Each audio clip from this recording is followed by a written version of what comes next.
ನಮಸ್ಕಾರ ಎಲ್ಲರಿಗೂ. Welcome to Kannada cook book YouTube channel. ಇವತ್ತಿನ ಸ್ಪೆಷಲ್ ಧಾಬಾ ಸ್ಟೈಲ್ನಲ್ಲಿ ಚೋಲೆ ಮಸಾಲ. ತುಂಬಾ ಕಡಿಮೆ ಇಂಗ್ರೀಡಿಯೆಂಟ್ಸ್ಗಳನ್ನು ಬಳಸಿಕೊಂಡು ಈ ಸೂಪರ್ ಟೇಸ್ಟಿ ಪ್ರೋಟೀನ್ ರಿಚ್ ಮಸಾಲೆಯನ್ನು ಸುಲಭವಾಗಿ ಮಾಡಿಕೊಳ್ಬಹುದು. ಪೂರಿ ಜೊತೆ, ಚಪಾತಿ ಜೊತೆ, ಅನ್ನದ ಜೊತೆ ಅದ್ಭುತವಾದ ಕಾಂಬಿನೇಷನ್. ಜೊತೆಗೆ ವೆಜಿಟೇರಿಯನ್ ಡಿಶ್ ಅಂದರೆ ಕೇಳಬೇಕಾ, ಎಲ್ಲರಿಗೂ ಇಷ್ಟ ಆಗುತ್ತೆ. ಮತ್ತೆ ಆಗ್ತಾಡ, ಲೆಟ್ ಸ್ಟಾರ್ಟ್. ಮೊದಲಿಗೆ 1 ಕಪ್ ಕಾಬೂಲ್ ಕಡಲೆಕಾಳನ್ನು ತೊಳೆದು ಒಂದು ರಾತ್ರಿ ನೀರಿನಲ್ಲಿ ನೆನೆಸಿ, ಜೊತೆಗೆ 1 ಟೇಬಲ್ ಸ್ಪೂನ್ ಉಪ್ಪನ್ನು ಒಂದು ಕುಕ್ಕರ್ಗೆ ಸೇರಿಸ್ಕೊಂಡು ಅದರ ಜೊತೆ 2 ಕಪ್ ನೀರನ್ನು ಸೇರಿಸಿ ಹೈ ಫ್ಲೇಮ್ನಲ್ಲಿ 2 ವಿಷಲನ್ನು ತೆಗೆದುಕೊಂಡು ಗ್ಯಾಸನ್ನು ಆಫ್ ಮಾಡಿ ಸೈಡ್ನಲ್ಲಿ ಇಟ್ಕೊಳ್ಳೋಣ. ನಂತರ ಒಂದು ಮಸಾಲೆಯನ್ನು ತಯಾರಿಸ್ಕೊಳ್ಬೇಕು. ಅದಕ್ಕೆ 1 ದೊಡ್ಡ ಗಾತ್ರದ ಈರುಳ್ಳಿ, 3 ಒಣಮೆಣಸಿನಕಾಯಿ, 1/4 ಕಪ್ ಬೆಳ್ಳುಳ್ಳಿ, ಅರ್ಧ ಇಂಚು ಶುಂಠಿ, 3 ಮೀಡಿಯಂ ಗಾತ್ರದ ಟೊಮ್ಯಾಟೊ, 2 ನೆನೆಸಿದ ಬಾದಾಮಿಯನ್ನು ಒಂದು ಮಿಕ್ಸಿ ಜಾರಿಗೆ ಹಾಕಿ ಹೀಗೆ ರುಬ್ಬಿಟ್ಕೊಳ್ಳೋಣ.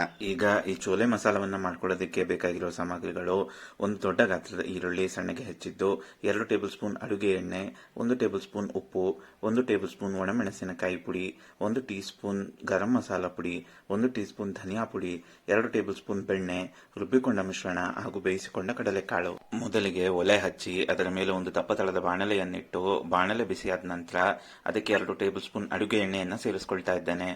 ಅಡುಗೆ ಎಣ್ಣೆ ಬಿಸಿಯಾದ ನಂತರ ಬಾಣಲೆಗೆ ಹೆಚ್ಚಿಟ್ಟುಕೊಂಡ ಈರುಳ್ಳಿಯನ್ನು ಸೇರಿಸ್ಕೊಂಡು ಈರುಳ್ಳಿಯನ್ನ ಪೂರ್ತಿಯಾಗಿ ಕಂದು ಬಣ್ಣ ಬರೋವರೆಗೂ ಹುರಿದುಕೊಳ್ಳೋಣ. ನೋಡಿ, ಈರುಳ್ಳಿ ಈ ತರ ಕೆಂಪಾದ ಮೇಲೆ ಬಾಣಲೆಗೆ ನಾವು ರುಬ್ಬಿಟ್ಟುಕೊಂಡ ಮಸಾಲೆ ಮಿಶ್ರಣವನ್ನು ಸೇರಿಸ್ಕೊಂಡು ಅದನ್ನು ಪೂರ್ತಿಯಾಗಿ ಬಾಡಿಸ್ಕೊಳ್ಳೋಣ. ಈ ಮಸಾಲೆ ಜೊತೆಗೆ ಬಾಣಲೆಗೆ ನಾವು 1 ಟೇಬಲ್ ಸ್ಪೂನ್ ಉಪ್ಪು, ಗರಂ ಮಸಾಲ ಪುಡಿ, ಧನಿಯಾ ಪುಡಿ ಹಾಗೂ ಒಣಮೆಣಸಿನಕಾಯಿ ಪುಡಿಗಳನ್ನು ಸೇರಿಸ್ಕೊಂಡು ಜೊತೆಗೆ ಬೆಣ್ಣೆಯನ್ನು ಸೇರಿಸಿ ಈ ಮಸಾಲೆಯನ್ನು ಬೇಯಿಸ್ಕೊಳ್ಬೇಕು. ಈ ಹಂತದಲ್ಲಿ ಬಾಣಲೆಯಲ್ಲಿರುವ ಸಾಮಗ್ರಿಗಳು ಬಾಣಲೆಯ ತಳ ಹಿಡಿಯುವ ಸಾಧ್ಯತೆ ಹೆಚ್ಚಿರುತ್ತೆ. ನೀವು ಗ್ಯಾಸ್ ಫ್ಲೇಮನ್ನು ಪೂರ್ತಿಯಾಗಿ ಲೋ ಮಾಡಿ ಸಮಯ ಕೊಟ್ಟು ಈ ಮಸಾಲೆಯಿಂದ ಮಸಾಲೆ ಹಸಿ ವಾಸನೆ ಹೋಗಿ ಮಸಾಲೆ ಎಣ್ಣೆ ಬಿಡುವವರೆಗೂ ಹುರಿದುಕೊಳ್ಬೇಕು. ಈ ಸಮಯದಲ್ಲಿ ಬಾಣಲೆಯ ತಳ ಹಿಡಿತಿದೆ ಅಂತ ಅನಿಸಿದ್ರೆ ನೀವು ಬೇಕಿದ್ದಲ್ಲಿ 2 ಟೇಬಲ್ ಸ್ಪೂನ್ ನೀರನ್ನು ಸೇರಿಸ್ಕೊಂಡು ಈ ಮಸಾಲೆಯನ್ನು ಹುರಿದುಕೊಳ್ಬೇಕಾಗತ್ತೆ. ಈ ಇಡೀ ರೆಸಿಪಿಯ ಟೇಸ್ಟ್ ಈ ಮಸಾಲೆಯನ್ನು ಹುರಿದುಕೊಳ್ಳೋದ್ರ ಮೇಲೆ ನಿಂತಿದೆ. ಪೂರ್ತಿಯಾಗಿ ಮಸಾಲೆಯನ್ನು ಹುರಿದುಕೊಳ್ಳದೆ ಹೋದರೆ ತಿನ್ನುವಾಗ ಅಷ್ಟು ರುಚಿ ಅನಿಸಲ್ಲ. ಅದಕ್ಕಾಗಿ ಗ್ಯಾಸ್ ಫ್ಲೇಮನ್ನು ಲೋನಲ್ಲೇ ಇಟ್ಕೊಂಡು ಹುರಿದುಕೊಳ್ಳೋಣ. ನನಗೆ ಹೀಗೆ ಪೂರ್ತಿಯಾಗಿ ಹುರಿದುಕೊಳ್ಳೋದಕ್ಕೆ 13ರಿಂದ 15 ನಿಮಿಷ ಹಿಡಿತು. ನಾನು ಆಗಾಗ ಗ್ಯಾಸ್ ಫ್ಲೇಮನ್ನು ಲೋ ಹಾಗೂ ಮಧ್ಯದಲ್ಲಿ ಬಾಡಿಸ್ಕೊಳ್ಬೇಕಾದ್ರೆ ಗ್ಯಾಸ್ ಫ್ಲೇಮನ್ನು ಮೀಡಿಯಂ ಮಾಡ್ತಾ ಇದ್ದೆ. ಹೀಗೆ ಈ ಮಸಾಲೆಯನ್ನು ಬಾಡಿಸ್ಕೊಂಡ ನಂತರ ಇದರ ರುಚಿಯನ್ನು ನೋಡಿ. ನಿಮ್ಮ ರುಚಿಗೆ ಅನುಗುಣವಾಗಿ ಇನ್ನೂ ಉಪ್ಪು ಬೇಕು ಅನಿಸಿದರೆ ಉಪ್ಪನ್ನು ಸೇರಿಸ್ಕೊಳ್ಳಿ. ಹಾಗೂ ಖಾರ ಬೇಕು ಅನಿಸಿದರೆ ಅರ್ಧ ಟೇಬಲ್ ಸ್ಪೂನ್ ಖಾರದ ಪುಡಿಯನ್ನು ಸೇರಿಸ್ಕೊಳ್ಬಹುದು. ಹೀಗೆ ಮಸಾಲೆಯನ್ನು ಹುರಿದುಕೊಂಡ ನಂತರ ಇದಕ್ಕೆ ಚೆನ್ನವನ್ನು ಸೇರಿಸ್ಕೊಳ್ಬೇಕು. ನೋಡಿ, ಈ ಕಾಳು ಎಷ್ಟು ಮೃದುವಾಗಿ ಬೆಂದಿದೆ. ಹೀಗೆ ಬೇಯಿಸ್ಕೊಂಡ್ರೆ ಮಾತ್ರನೇ ಈ ಮಸಾಲ ತಿನ್ನುವಾಗ ತುಂಬ ರುಚಿಯಾಗಿರುತ್ತೆ.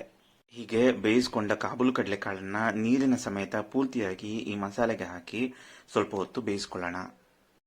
ಹೀಗೆ ಬೇಯಿಸ್ಕೊಳ್ಳೋದ್ರಿಂದ ಕಾಳುಗಳಿಗೆ ಮಸಾಲೆ ಹಿಡಿದು ತಿನ್ನುವಾಗ ರುಚಿಯಾಗಿರುತ್ತೆ. ಹೀಗೆ ಮಸಾಲೆಗೆ ಕಾಳುಗಳನ್ನು ಸೇರಿಸಿ ಪೂರ್ತಿಯಾಗಿ ಕಲಿಸ್ಕೊಂಡು ಈ ಬಾಣಲೆಯ ಮುಚ್ಚಳವನ್ನು ಮುಚ್ಚಿ ಗ್ಯಾಸ್ ಫ್ಲೇಮನ್ನು ಲೋ ಮಾಡಿ ಸ್ವಲ್ಪ ಹೊತ್ತು ಬೇಯಿಸ್ಕೊಳ್ಳೋಣ.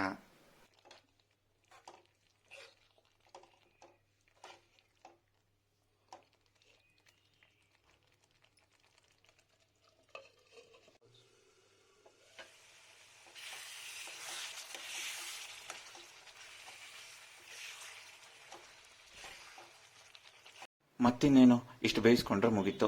ಈ ಮಸಾಲೆಗೆ ಉಪ್ಪು, ಹುಳಿ, ಖಾರ ಕರೆಕ್ಟ್ ಆಗಿದೆಯಾ ಅಂತ ಮುಂಚೆನೆ ನೋಡಿ ಅಡ್ಜಸ್ಟ್ ಮಾಡ್ಕೊಂಡಿರ್ತೀವಿ.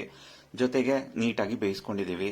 ಈಗ ಈ ಮಸಾಲೆಯನ್ನ ಪೂರಿ ಜೊತೆ ಅಥವಾ ಚಪಾತಿ ಜೊತೆ, ರೋಟಿ ಜೊತೆ, ಏನೂ ಇಲ್ಲ ಅಂದ್ರೆ ವೈಟ್ ರೈಸ್ ಜೊತೆ ಕೂಡ ತಿನ್ನೋದಕ್ಕೆ ತುಂಬಾ ರುಚಿಯಾಗಿರುತ್ತೆ. ಈ ರೆಸಿಪಿ ನಿಮ್ಗೆ ಇಷ್ಟ ಆಯ್ತಾ?